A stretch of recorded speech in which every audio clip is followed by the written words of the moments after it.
People throw the word class action around a lot. The reality is not very many cases rise to the level to where you can actually get a class status. Particularly, for example, in the news recently, Walmart was denied by the United States Supreme Court class action status as it related to some gender discrimination. The reality is, though, there are certain claims that class action is, in fact, the best way and the only way to go. There's a rule, it's called Rule 23.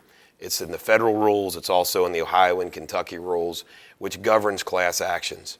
And to have a class action, you have to have a large number of claims. There's no specific number that you have to have. A class action could be 20 people, it could be 100, or it could be thousands, like in the Toyota case.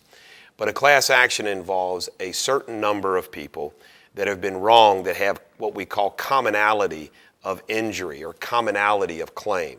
In other words, they all arise under the same type of facts and circumstances with the same theory of liability.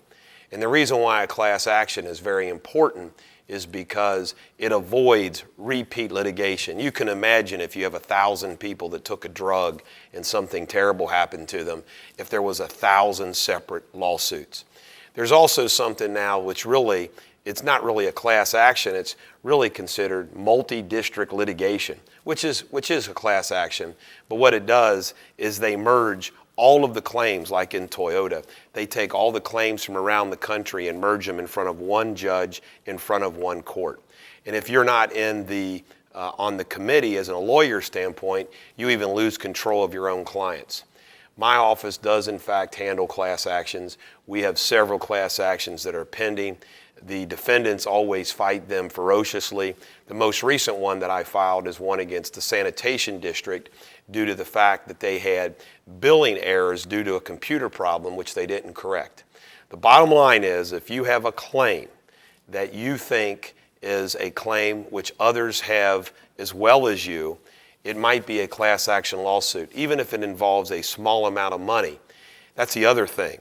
If everybody's harmed and everybody's only harmed to the tune of a couple $100, class action is the only way that a lawyer would be interested in pursuing that claim usually.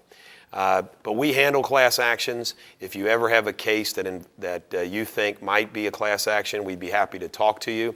And also, if you're the first person to file the lawsuit sometimes, you in fact become what we call a class representative. And you're the person that we work with hand in hand. Bottom line is, if you have a class action, a case that you think arises to it, I'd be happy to talk to you about it.